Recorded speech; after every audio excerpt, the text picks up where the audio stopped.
Buenos días a todos.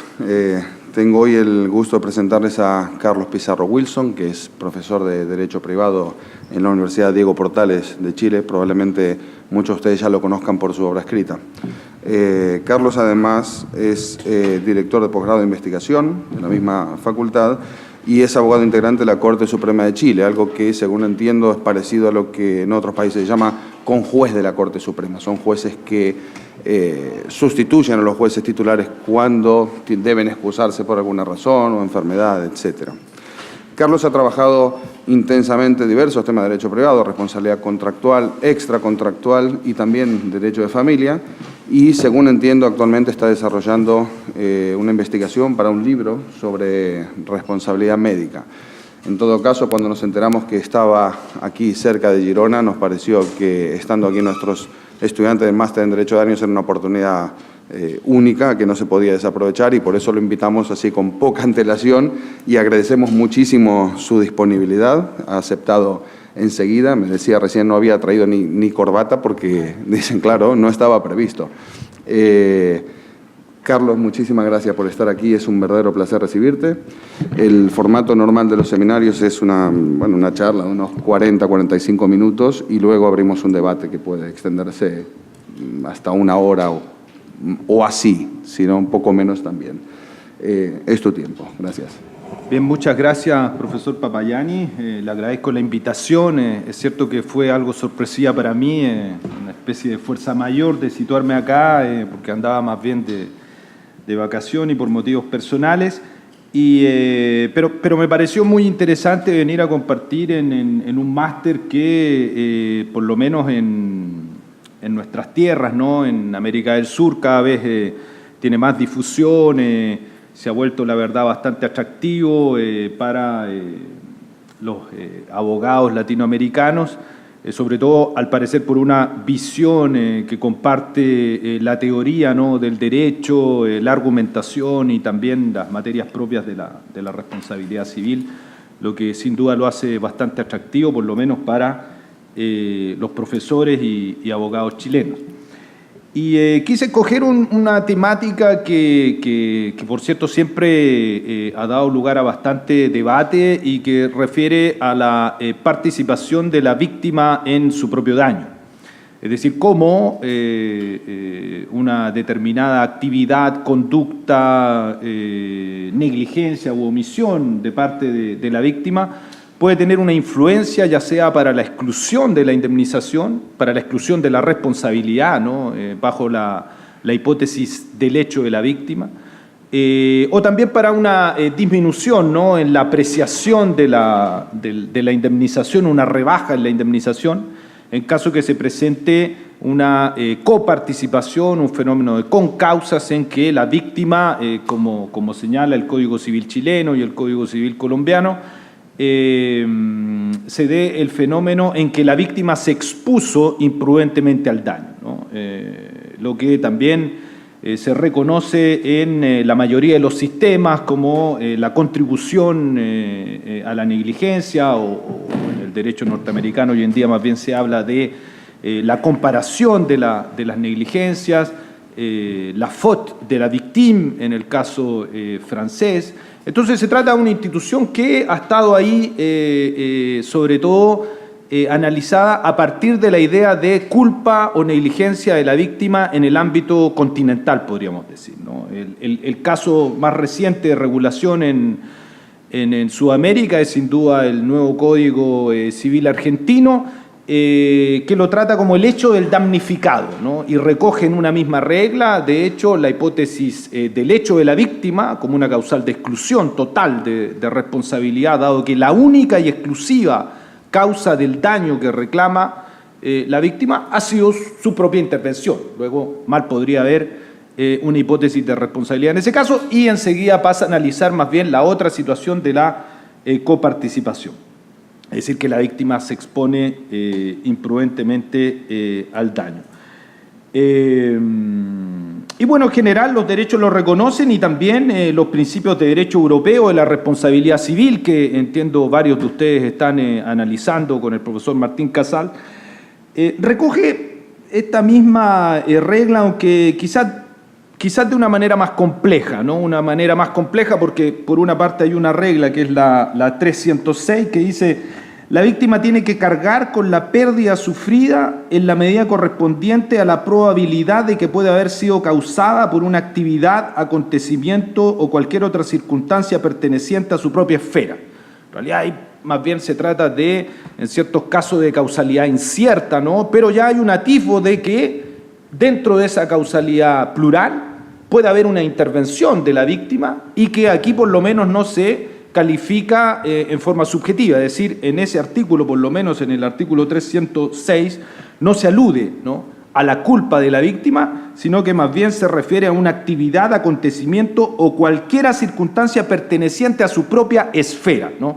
Con lo cual podríamos entender de qué se trata, de circunstancias, actividades que están bajo el control de la víctima, pero sin que se requiera la culpa. Sin embargo, hay otra regla, que incluso en los comentarios de los principios se alude a lo mismo, ¿no?, que debe complementarse con esta otra regla que está en el artículo 801, que alude a la conducta o actividad concurrente de la víctima, ¿no?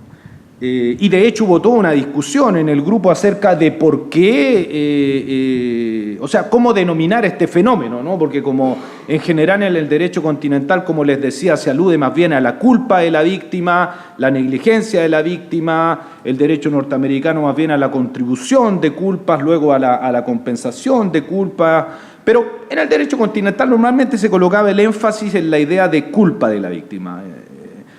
Pero acá se escogió una nueva nomenclatura que es la conducta o actividad concurrente de la víctima. Y señala: puede excluirse o reducirse, ¿no?, nuevamente como el derecho argentino, ¿no?, se alude al hecho de la víctima, se excluye totalmente la responsabilidad, o reducirse la responsabilidad, ¿no? Ahí uno podría pensar, ¿por qué se va a reducir la responsabilidad si responsabilidad va a haber? ¿Es que uno puede atenuar la responsabilidad por la participación culpable de la víctima?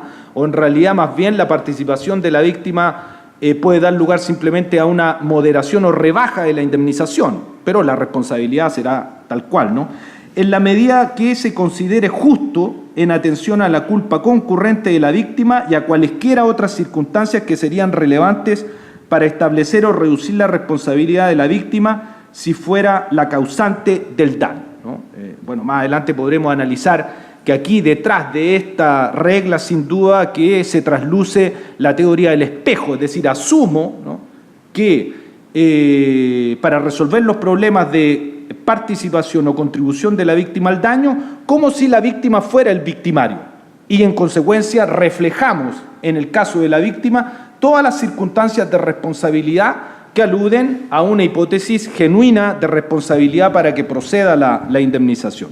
Una teoría que podremos discutir qué tan acertada puede ser o qué tan pertinente puede ser en ciertos casos más complejos que me gustaría analizar con ustedes, pero que sin duda el profesor Martín Casal, él es quien más ha defendido esta teoría en el artículo en homenaje justamente al profesor Díez Picasso, ¿no?, donde defiende la teoría del espejo y que se recoge en esta regla, ¿no? Por lo tanto, hay distintas reglas que recogen esta situación y quisiera citar una última en España, que es el artículo 1.1, párrafo cuarto de la Ley sobre Responsabilidad Civil y Seguro en la Circulación de Vehículos de Motor, que dispone: si concurrieran la negligencia del conductor y la del perjudicado, se procederá a la equitativa moderación de la responsabilidad y al reparto en la cuantía de la indemnización, fíjense, atendida a la respectiva entidad de las culpas concurrentes. Es decir, ahí hay una clara manifestación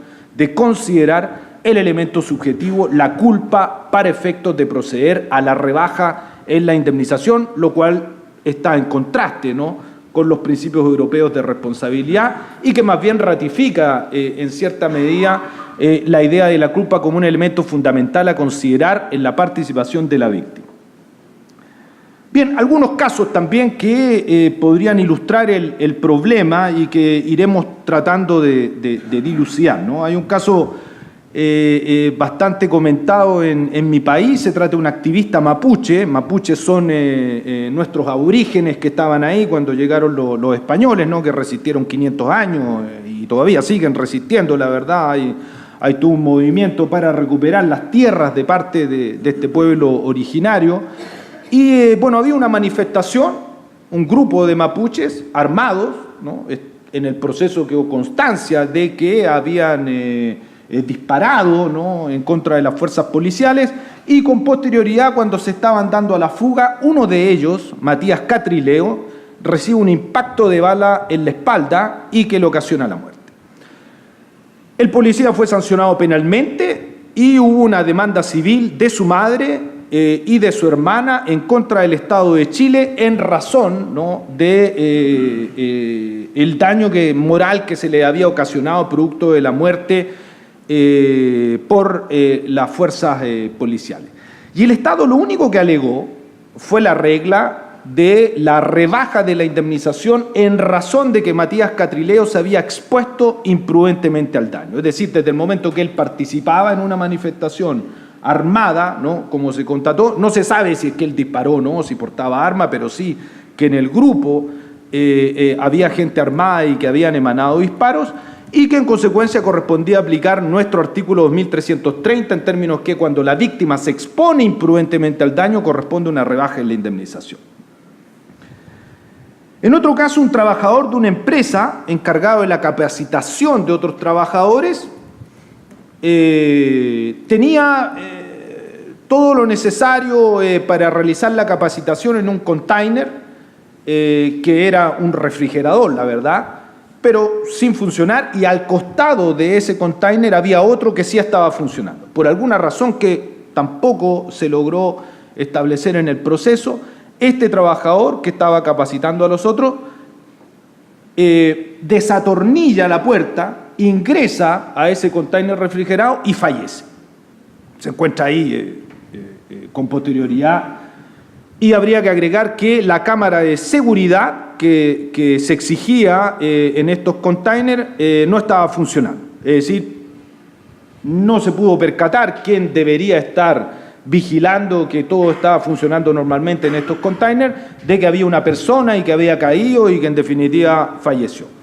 Bueno, ese caso muestra el problema. En primer lugar, la empresa dijo, bueno, yo no tengo nada que ver en esto. Si el sujeto se metió voluntariamente, ¿no?, a este container y fallece es porque hay hecho de la víctima, ¿no? Es decir, la única razón por la cual murió fue porque él se metió ahí siendo que nadie lo había llamado. Y entonces ese caso plantea si es que hay hecho de la víctima, y además plantea el problema de que, dado que la demanda indemnizatoria fue requerida por su mujer y sus dos hijos, por la cónyuge sobreviviente y los dos hijos, y porque se alegó el subsidio del hecho de la víctima, es decir, que no había responsabilidad, también se alegó de que correspondía una rebaja en la indemnización, se alegó, bueno, si no me acepta de que no hay responsabilidad, porque la única causa de la muerte fue la propia conducta de la víctima, si procede en subsidio de que me rebajen la indemnización. Pero la indemnización, fíjense, la reclamaban las víctimas por rebote o por repercusión. No la reclamaba el occiso, ni tampoco invocaban su cónyuge y sus hijos la calidad de heredero para reclamar el daño del causante, que podría también suscitar un debate acerca de la transmisibilidad, que es un debate en Chile al menos que todavía no se resuelve de manera clara jurisprudencialmente. Pero en este caso entonces se suscita la cuestión si es que la regla, ¿no?, de rebaja de la indemnización puede aplicárseles o no a las víctimas por rebote. Es decir, si es que la exposición imprudente de la víctima al daño por parte del trabajador, si es que estimamos que es tal, puede aplicarse a las víctimas por rebote que reclaman su propio daño, indirectas o por repercusión, como también se le conoce, ¿no? El otro caso que quería comentarles es un caso español, ¿no? Una menor de edad, la verdad, una niña de 9 años, atraviesa en forma intempestiva la calzada siendo atropellada por un conductor que incurrió en culpa. Es decir, no cabe duda que el conductor incurrió en culpa y atropelló a esta menor de edad y que es incapaz, ¿no?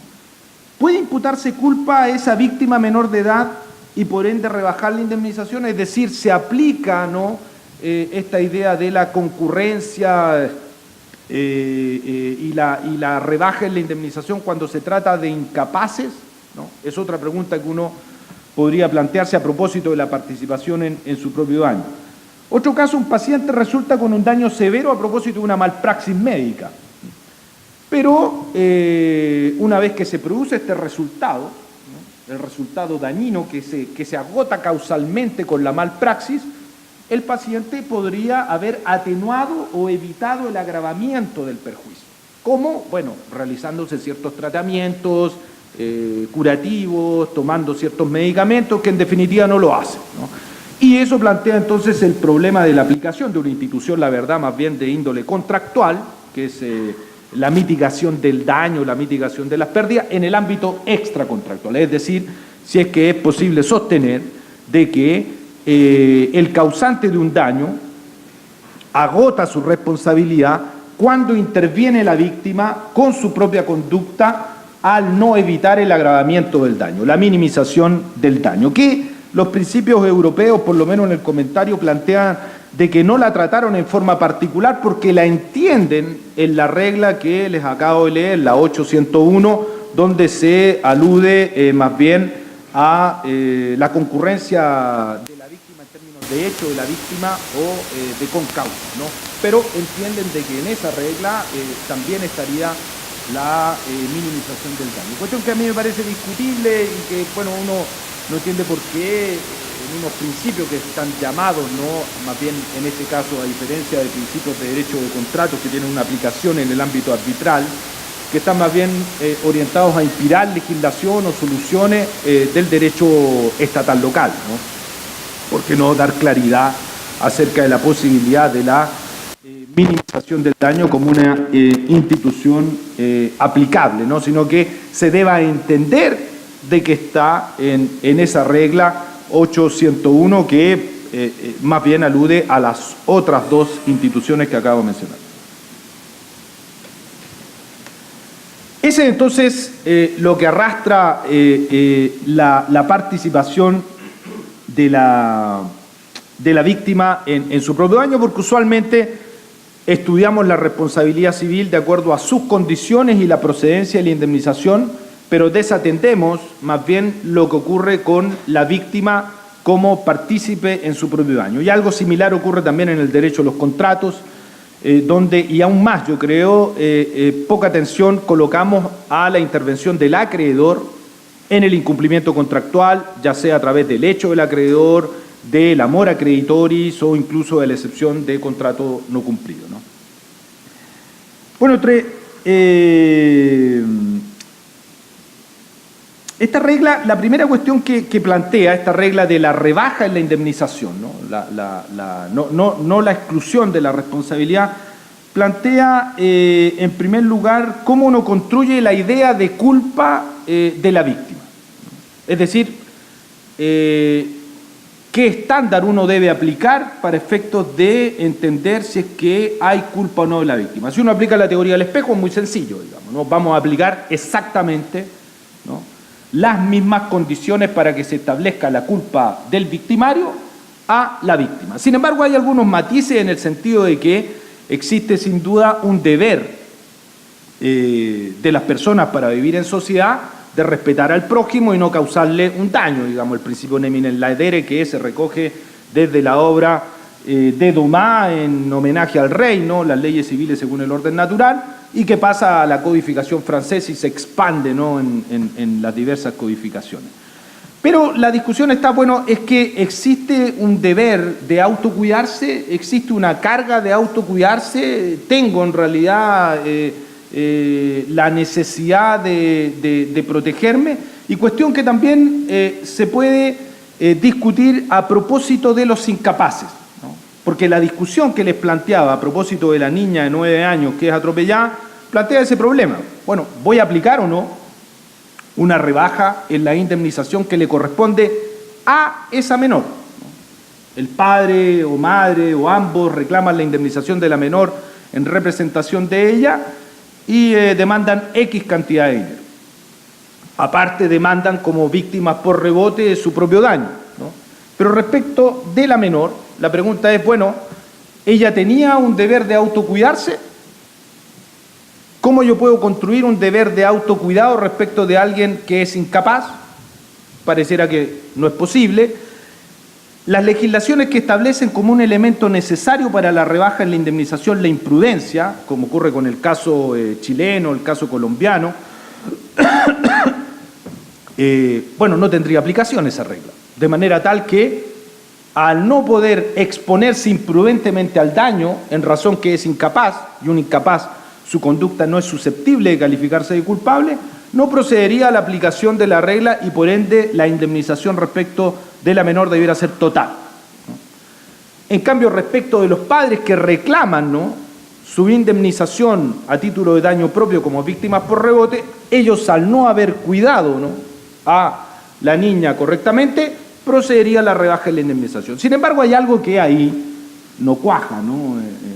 ¿Por qué va a tener que indemnizar el total a esta menor, siendo que el conductor no le causó, ¿no?, en términos ni materiales ni de imputabilidad, la totalidad del daño? Entonces la pregunta que surge es, ¿no habrá que resolverlo eso desde el punto de vista de la causalidad? Es decir, simplemente entender de que en alguna parte, desde el punto de vista de la causalidad, simplemente la menor participó en su propio daño y para efectos de la causalidad no se requeriría bajo ningún respecto la culpa como un elemento. Entonces no sería la regla de rebaja de la indemnización con imprudencia, sino que simplemente aplicar un criterio de causalidad general para resolver el problema. Sin embargo, eso genera ciertas dificultades desde el punto de vista de la teoría del espejo, porque uno dice, bueno, yo no soy responsable si es que no tengo capacidad. Yo no puedo responder por un daño que causé si es que soy incapaz. Luego, ¿por qué si aplico, ¿no?, el reflejo voy a sancionar a este menor que es incapaz rebajándole la indemnización, aunque sea por un criterio de causalidad, ¿no? Entonces ahí uno tiene que discutir si es que es fiel a la teoría del espejo y entiende, bueno, voy a indemnizar totalmente porque no la puedo aplicar, o en cambio, voy a aplicar un criterio de causalidad y imputabilidad general y sí procede la rebaja en la indemnización. En nuestro caso, en Chile, nosotros tendemos más bien a aplicar ahí un criterio de causalidad y dado que el principio en materia de responsabilidad civil es que tengo que reparar el daño que causé y nada más que el daño que causé, en consecuencia no podría ir más allá con independencia si es que el menor es capaz o incapaz. Luego,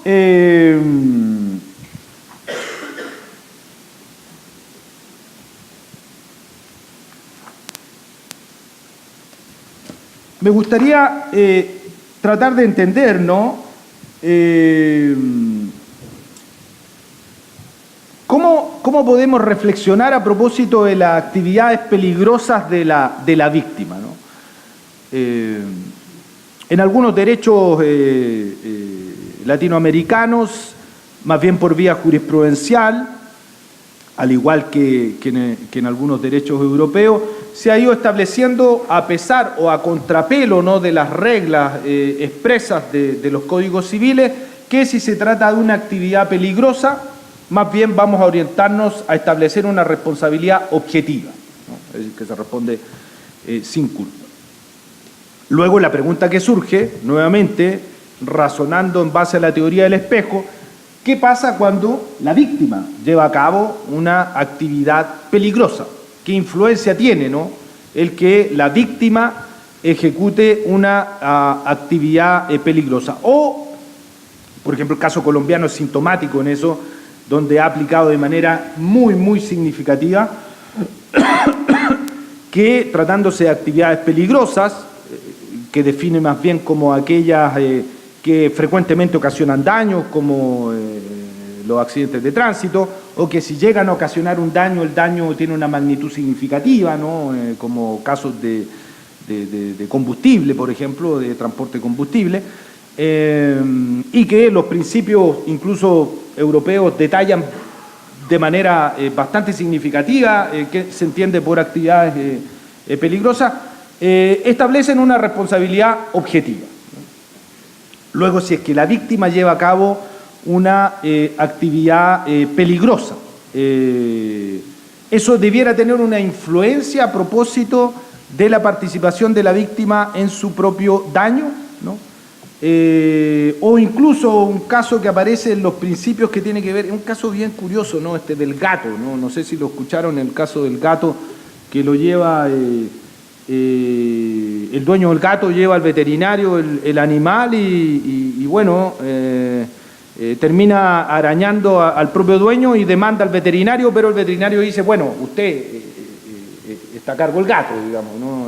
Usted es el dueño del gato, y esta es una actividad riesgosa, dado que se trata de un animal, y en consecuencia corresponde rebajar la indemnización, ¿no?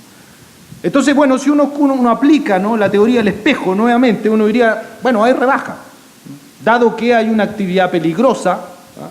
El caso de los camiones también, un camión choca a otro que llevaba combustible, y por ende se trata de una actividad peligrosa, el transporte de combustible, y causa un daño por 25.000 euros, pero bueno, dado que era una actividad peligrosa, terminan rebajándole a 3.000 euros. ¿Es lógico eso?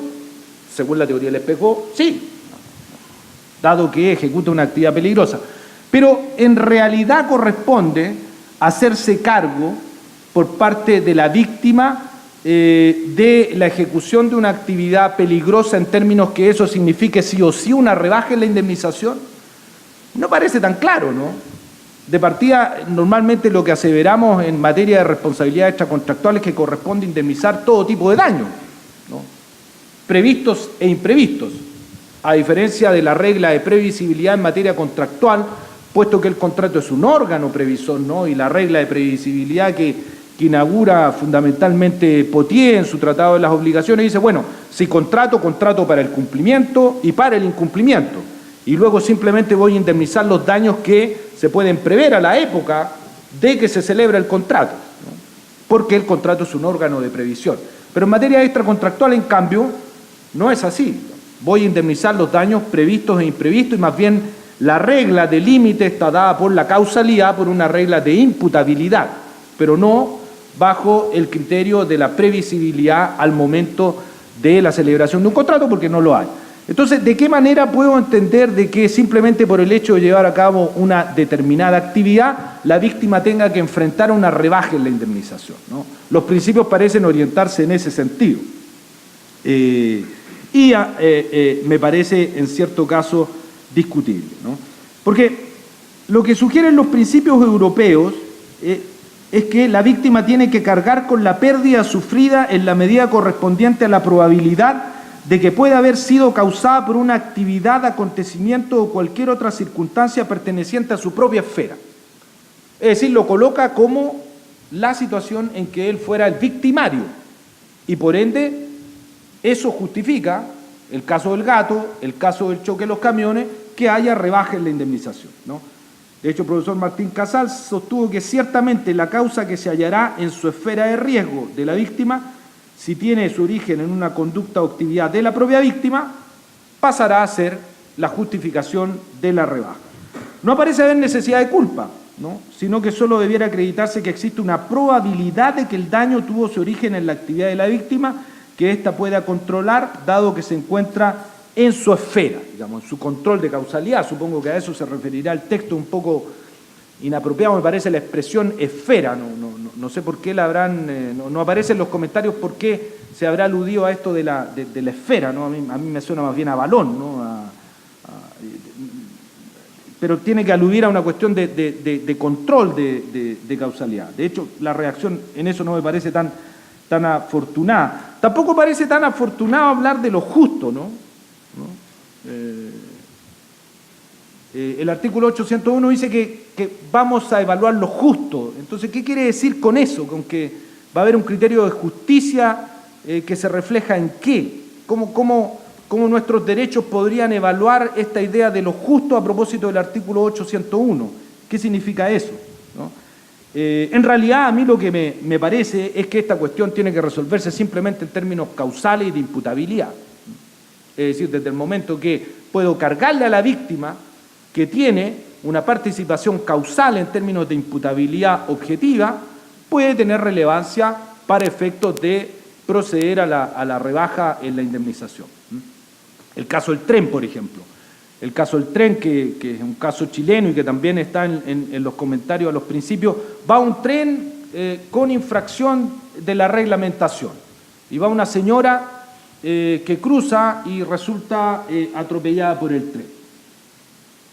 El tren actuó negligentemente, bueno, la empresa, la verdad, ¿no? Actuó negligentemente, no cabe duda que infringió la reglamentación. Ahora, ¿qué influencia causal tiene eso? Ninguna. Da lo mismo. Si es que conduzco sin el permiso de circulación, con la licencia de conducir vencida, y atropello a alguien, pero cumplo con las reglas que tienen el sentido y finalidad de protección de la víctima, serán irrelevantes. Me parece que lo mismo debiera entenderse aplicable desde la perspectiva de la víctima.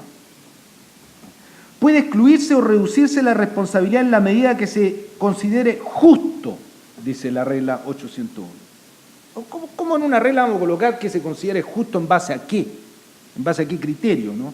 En atención a la culpa concurrente de la víctima. Si voy a poner atención a la culpa, entonces ¿para qué voy a aludir a la voz justo? Da lo mismo, irrelevante, ¿no? El criterio será la culpa concurrente de la víctima y luego agrega y a cualesquiera otras circunstancias que serían relevantes para establecer. ¿Cuáles circunstancias? La regla no lo dice. Entonces, ¿por qué la regla puede ser tan abierta en el sentido que se refiere a cualesquiera otras circunstancias que serían relevantes para establecer o reducir la responsabilidad de la víctima si fuera la causante del daño? ¿A qué? ¿No? ¿A qué nos estamos refiriendo cuando aludimos a eso? ¿Qué es lo justo? ¿La justicia conforme a qué criterios? Luego se introduce la necesidad de la culpa, o sea, la procedencia, la exclusión de responsabilidad o la reducción es pertinente cuando se entienda justa, lo que debe analizarse conforme la culpa concurrente. Es decir, que para la exclusión de responsabilidad la víctima tendrá que haber actuado culpablemente. ¿Por qué? Se trata de un demente, se trata de un incapaz que se quiere suicidar. ¿Por qué voy a requerir la culpa para efectos de proceder a la exclusión de la responsabilidad? Me parece que no tiene gran lógica eso desde el punto de vista de la responsabilidad civil. En fin, luego se genera un problema que tampoco trata los principios ni ningún derecho, la verdad, y que tiene que ver con la rebaja. Una vez que uno aplica la rebaja, bueno, el quantum, ¿qué voy a rebajar? El caso de la legislación de la circulación en España alude que la voy a rebajar en base a la entidad de las culpas, ¿no? Que es una posibilidad.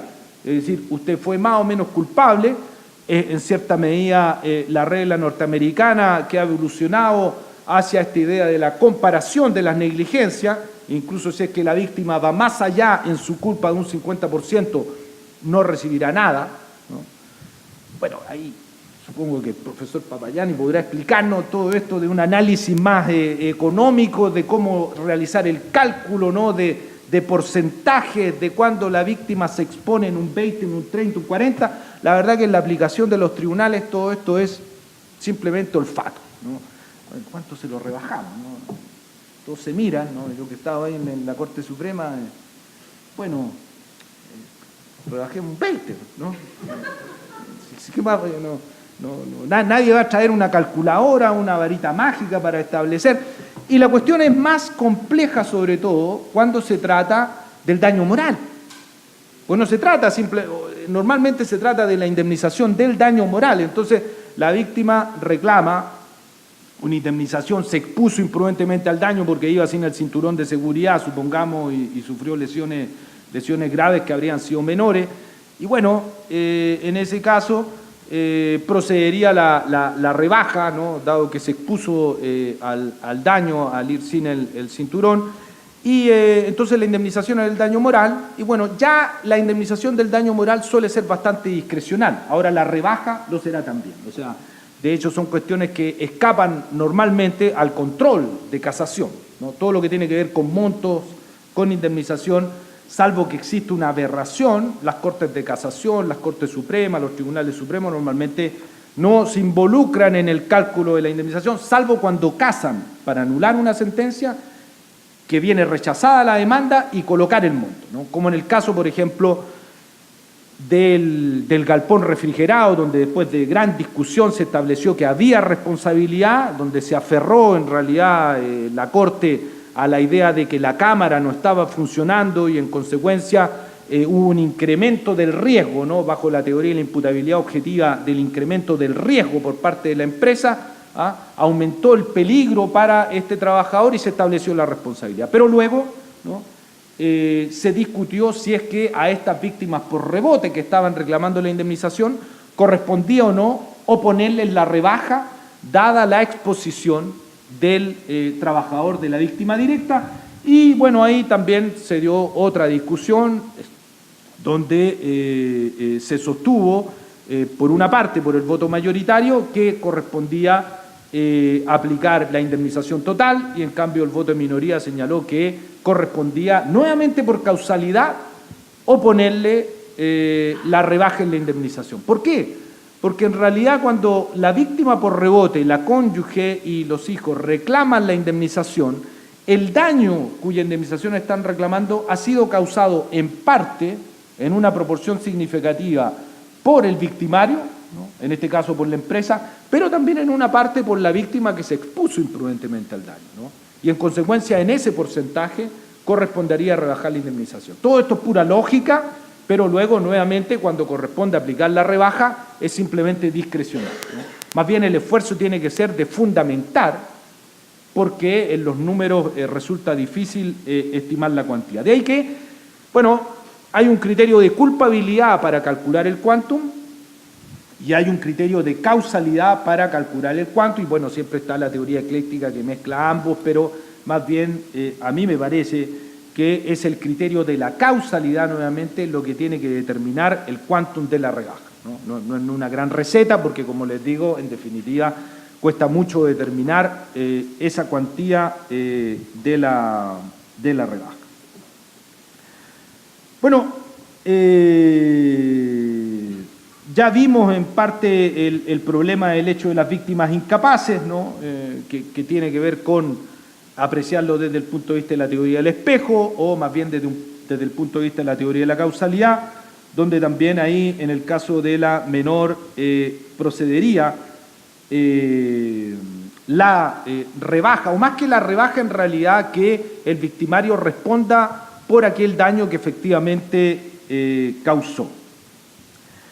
En el caso de los herederos, que es la otra situación, cuando los herederos reclaman, ¿no?, el daño, por ejemplo, material, que no admite discusión, que se le ocasionó al causante, y si es que el causante se expuso imprudentemente al daño, bueno, habrá rebaja, ¿no?, dado que en aplicación del principio de transmisibilidad y de representación del causante, no cabe duda de que están alegando el daño del causante y como éste se expuso imprudentemente al daño, procederá la rebaja, cuestión que es distinta en la hipótesis de las víctimas por rebote, donde sí admite discusión.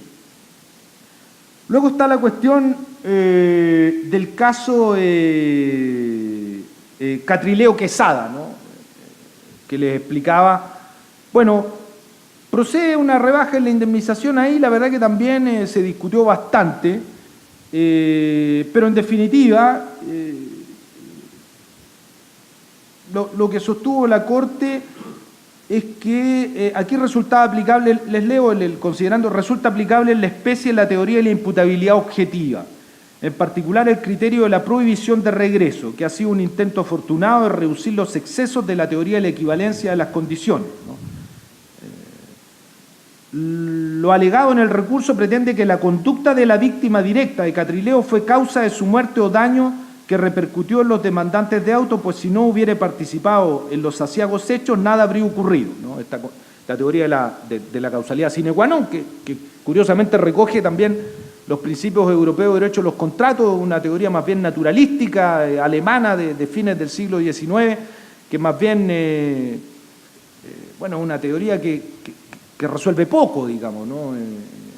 La gran crítica ha sido siempre que retrotrae la cuestión al origen del mundo, y más bien lo que importa son los criterios correctores de una teoría de la conducta sine qua non, es decir, todo es necesario para que haya ocurrido un daño. Y dice, sin embargo, la conducta dolosa de Ramírez, que era el policía, ¿no?, fue inesperada para la víctima directa, la que pudo confiar en forma legítima que el funcionario policial se desempeñaría en forma correcta. De ahí que quepa concluir que el daño ocasionado por el victimario no pueda concurrir en términos de imputabilidad objetiva con la conducta de la víctima directa, lo que si bien fue necesaria para el acaecimiento de los hechos, sine qua non, no le resulta imputable en términos de causalidad normativa, ¿no? Se hace la diferencia entre la causalidad natural y la causalidad normativa. Es decir, Catrileo no puede, ¿no?, hacerse responsable desde el punto de vista de la imputabilidad porque él puede razonablemente esperar que un policía no andar disparando por la espalda a la gente que se va arrancando, digamos, ¿no? Es desproporcionado el uso del arma en ese caso. Y así mal podría pensarse que la víctima participó en términos causales e imputables en su propio daño, lo que conlleva la impertinencia, ¿no?, el artículo respectivo de la exposición imprudente. Bueno, luego en la responsabilidad objetiva y la culpa de la víctima no hay necesidad de culpa para su configuración, sin embargo la culpa de la víctima sí es relevante y puede incidir en la rebaja y la indemnización. En realidad uno siempre que habla de responsabilidad objetiva tiene en la mente de que la culpa no tiene nada que ver. Sin embargo, tratándose de la responsabilidad objetiva, la culpa entra o ingresa, ¿no?, justamente a propósito de la participación de la víctima, y de ahí que en cierta medida sorprenda que los principios europeos en el artículo 7.102 a propósito de las causas de exoneración no aluda al hecho de la víctima, ni tampoco a la culpa de la víctima o concurrencia de la conducta o actividad de la víctima, es decir, no se refiere. Habla de la responsabilidad objetiva, luego alude a las causas que van a excluir la responsabilidad, pero no se refiere a la fuerza mayor, refiere al hecho del tercero, pero no refiere al hecho de la víctima, que es una situación que sin duda debiera estar. Las causas extrañas, ¿no?, en la nomenclatura clásica son la fuerza mayor, el hecho del tercero y el hecho de la víctima. ¿Por qué no está? No lo sabemos, ¿no? Y lo que atraviesa esas tres instituciones es justamente que tienen que ser imprevistas, irresistibles, y hoy en día más bien se tiende a pensar más que en la exterioridad al elemento de la falta de control de la víctima, ¿no? Porque una de las cuestiones que se puede discutir es el caso de la enfermedad, ¿no?, que la enfermedad no es exterior a la víctima, y preguntarse si es que en realidad puede ser una causal de exoneración, o el caso de la huelga también es muy discutible, ¿no?, en qué casos la huelga puede ser una justificación de exclusión de responsabilidad respecto a una empresa, si es que es una huelga nacional, por ejemplo, o en cambio si es que es una huelga particular de esa empresa. De manera tal que más bien el criterio de la exterioridad se ha ido abandonando, sustituyéndolo por uno más bien de control causal. ¿En qué medida quien alega la causal de exoneración tiene o no el control de esa actividad? Y bueno, es claro que la víctima no puede controlar en principio sus enfermedades, digamos, ¿no? Ni tampoco una empresa puede controlar una huelga nacional, ¿no?, si es que hay una huelga generalizada de transporte, por ejemplo. Bueno, el hecho de la víctima, que es casi lo último que quería comentarles, ya lo dije, tiene que ver con una causal de exoneración total de responsabilidad. En el caso del galpón se excluyó, puesto que se señaló que la causa que originó la muerte no puede sino ser atribuida a la infracción del deber de cuidado que pesaba sobre la empresa demandada respecto de la vida y salud de sus trabajadores. Era un caso laboral, ¿eh? Normalmente en Chile por lo menos muere un trabajador y lo que va a ocurrir es que la empresa va a tener que pasar por caja, digamos. O sea, la idea es que el trabajador vaya a la empresa y salga caminando sano y salvo. Si es que fallece, normalmente la empresa va a ser sancionada, salvo que haya una muy buena razón, digamos, una causal muy justificada, como puede ser el suicidio, ¿no?, del trabajador, o que es un caso de hecho de la víctima. Y en este caso entonces se justificó la responsabilidad dado que la demandada incrementó sustancialmente el riesgo de ocurrencia de un daño que por las características propias de la actividad de la empresa ya existía, ¿no? Y bueno, cosa distinta es que se puede apreciar la rebaja en la indemnización en ese caso específico. Y lo último tiene que ver con este deber de minimización del daño que se entiende subsumido, les decía en el artículo 8.101 de los principios. Se trata en primer lugar de una institución de origen contractual, ¿no? El deber de mitigar los daños se ha justificado normalmente en la buena fe en materia de contrato, es decir, el acreedor padece un daño y puede evitar un agravamiento del mismo. Por ejemplo, la mercadería defectuosa la puede vender en un mercado local en vez de exportarla y con eso impide. O puede refrigerarla, por ejemplo, y solucionar la situación de manera tal de que no se dé un agravamiento del daño. Entonces, habría un deber de comportamiento del acreedor para resguardar, ¿no?, en cierta medida los intereses del deudor. La verdad que eso se entiende muy bien en un ambiente contractual del common law, sobre todo en el derecho inglés. En el derecho inglés, el derecho de los contratos funciona en base a que el incumplimiento da, por regla general, lugar a una indemnización. Es decir, el acreedor, desde el momento en que se le incumple el contrato, está pensando que le van a otorgar una indemnización en dinero. Y solo por excepción, ¿no?, por una regla de equidad, la equity, va a haber la posibilidad del cumplimiento del contrato, ¿no?, el cumplimiento específico del contrato, el cumplimiento en naturaleza, como quiera llamárselo. Es una regla de excepción en el common law. De manera tal que, por una parte, el acreedor, desde el momento que se produce el incumplimiento, sabe que va a recibir como sanción al deudor una indemnización de perjuicios y se activa en forma recíproca, entonces, que tenga que evitar el agravamiento del daño, puesto que todo es en clave de indemnización en dinero, salvo, insisto, por excepción en que el juez estime por equidad en materia inmobiliaria, sin duda, o en que se traicione, por así decirlo, el interés contractual comprometido, se puede dar lugar al cumplimiento específico del contrato. En cambio, los derechos continentales es distinto, ¿no? El rango de remedios contractuales es más amplio, ¿no? La resolución del contrato, sin lugar a duda, el cumplimiento específico del contrato tal como fue pactado, con ciertos límites. Hoy en día, por ejemplo, la reforma francesa introduce el límite económico recientemente, en octubre pasado, equiparando en cierta medida los distintos remedios contractuales, pero no es que siempre se vaya a dar lugar o por regla general la indemnización de perjuicio. Entonces, por eso que se discute si es que la mitigación del daño es una institución que se adapte bien o que se introduzca de manera confortable a un sistema de remedios contractuales en que participa la resolución, la indemnización y el cumplimiento del contrato, o más bien esa idea debiera ampliarse en sentidos que pudiera utilizarse como una moderación del uso de los otros remedios contractuales, ¿no? Y luego en materia extracontractual, entonces se plantea, bueno, también la víctima podría minimizar el daño. Como les decía, el caso de la malpraxis médica, sometiéndose la víctima a determinados tratamientos. Ahora, lo que genera eso es cómo lo justifico, en primer lugar. Porque la buena fe no sería un buen instrumento, dado que la buena fe más bien es una institución que rige en el ámbito de los contratos. Luego, uno podría justificarla desde un punto de vista causal, ¿no? Dado que el agravamiento del daño se debe a la conducta de la víctima, ese agravamiento del daño, esa parcela consecutiva, ¿no?, cronológicamente se agota el daño que causó el victimario y comienza entonces la intervención causal en el agravamiento por parte de la víctima y por ende le sería imputable y, dado el principio de reparación integral del daño, no le cabría al victimario indemnizar, sino hasta ese momento en que se agota e interviene causalmente la participación de la víctima. Es decir, podría justificarse desde el punto de vista causal.